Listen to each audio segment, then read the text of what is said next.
think years from now, we're going to look back on this period, and either President Trump will turn out to be one of the best presidents that the United States had, or perhaps these other institutions had, if he can provoke some good change there, or the worst.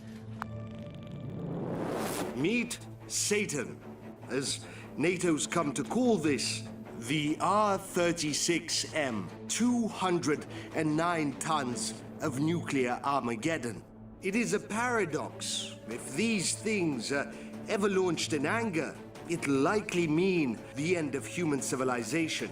And yet, it is that very fact that guarantees that no sane man will ever press the red button. Do you ever feel that there might be another battle playing out just beneath the surface of the ones that we can see and hear? A spiritual one? I feel that way. God gives us free will. The enemy, the devil, the deceiver, the accuser, get behind me, Satan. What does Satan do? Gets in front of you on our road to the stars. Satan gets in front of human development. Satan only gives us mutated technologies and mutated systems that control us and dumb us down in an attempt to play God and build an artificial system to predict the future. The devil doesn't have omnipresence. The devil is trying to use humans made in the image of God to build a God machine to be able to understand the future and decipher everything.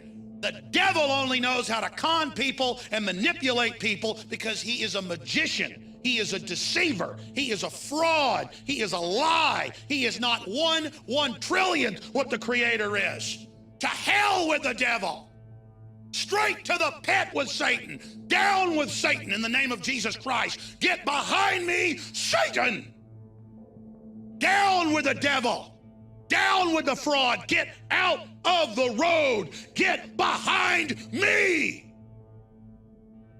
You understand that? Get out of the road, New World Order. Get out of my mind. Get out of my free will. Get out of my way. Humanity is going interstellar.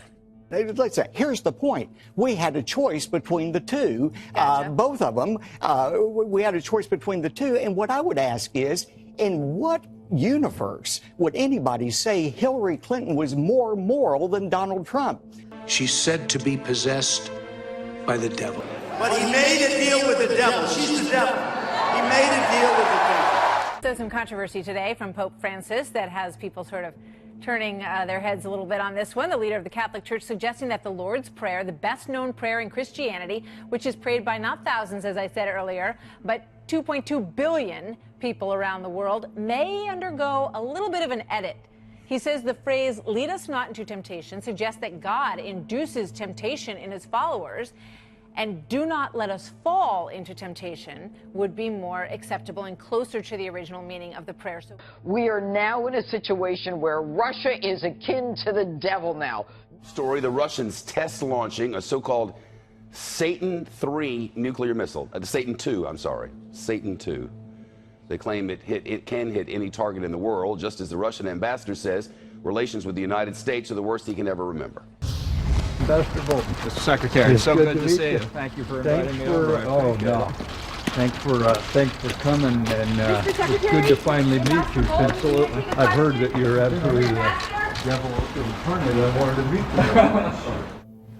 In case you didn't hear, the Secretary of Defense, General Mattis, saying to John Bolton, the former U.S. ambassador to the UN, "I heard you're actually the devil incarnate, and I wanted to meet you." Bolton laughed. The Secretary of Defense laughed. And I don't see Donald Trump as the devil. They don't understand the why. None of us do. But they trust God's heart. There's no proof of anything. There's no proof of anything. But they could very well be. And we have one message just up to the topic. So will we see this third world war? Well, remember Einstein? He said, I don't know what will be the methods of World War III, but the Fourth World War will be waged with sticks and stones. So the realization that the Third World War could mean the end of civilization. When given a list of 100 things to be afraid of, including nuclear war, zombies, ghosts, and other terrors, Americans listed their primary phobia for the 4th consecutive year as being corrupt politicians.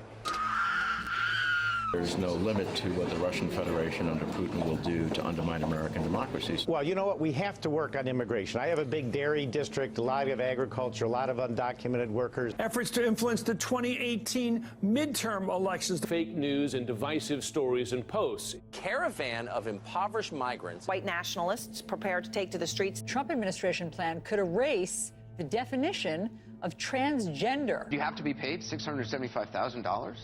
Well, I don't know. That's what they offered. So.